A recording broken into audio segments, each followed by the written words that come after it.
জাতীয় নাগরিক পার্টি সাবেক নেত্রী নীলা ইসরাফিল ঢাকা মেডিকেল কলেজ হাসপাতালে ভর্তি থাকা অবস্থায় তার অনুমতি ছাড়াই ভর্তি ফর্মে স্বামীর নামের জায়গায় দলটির যুগ্ম আহ্বায়ক সারোয়ার তুষারের নাম বসানো হয়। এই ঘটনাকে জালিয়াতি ও মানবাধিকার লঙ্ঘন বলে দাবি করেছেন নীলা ইসরাফিল। ৯ আগস্ট নিজের ভেরিফাইড ফেসবুক পোস্টে এসব কথা বলেন তিনি বলেন, আমি নীলা ইসরাফিল। ওই দিন আমি ঢাকা মেডিকেল কলেজ হাসপাতালে ভর্তি ছিলাম সম্পূর্ণ অজ্ঞান অবস্থায়। আমার নিজের নাম, পরিচয়, জীবনের সিদ্ধান্ত সবকিছুর উপর তখন আমার কোনো নিয়ন্ত্রণ ছিল না। আর ঠিক সেই সুযোগেই সারোয়ার তুষার আমার স্বামীর নামের জায়গায় নিজের নাম বসিয়ে দিয়েছে। এটা কোনো ভুল নয়, এটা আইনগতভাবে জালিয়াতি।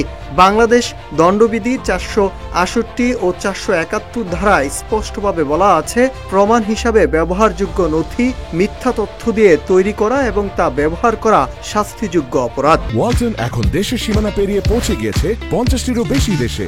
ওয়ালটন, ঘরে ঘরে বিশ্বজুড়ে।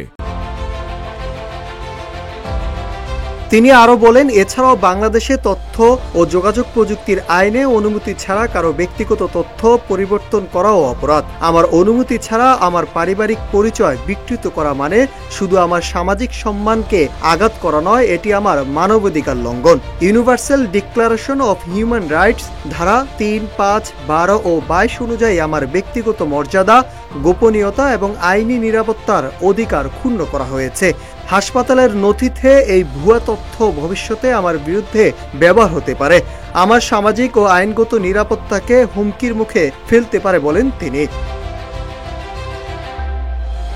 তীব্র প্রতিবাদ জানিয়ে এবং দাবি করে নীলা ইসরাফিল বলেন, আমি এর তীব্র প্রতিবাদ জানাচ্ছি এবং দাবি করছি অবিলম্বে ঘটনার তদন্ত করা হোক, দায়ী ব্যক্তির বিরুদ্ধে আইনের সর্বোচ্চ ব্যবস্থা নেওয়া হোক, আমার প্রকৃত তথ্য পুনঃস্থাপন করা হোক এবং রোগীর অসহায় অবস্থার সুযোগ নিয়ে যারা এমন অপরাধ করে তাদের বিরুদ্ধে কঠোর আইন প্রয়োগ করা হোক। এটা শুধু আমার লড়াই নয়, এটা প্রতিটি মানুষের নিজের পরিচয়, মর্যাদা এবং অধিকারের জন্য লড়াই।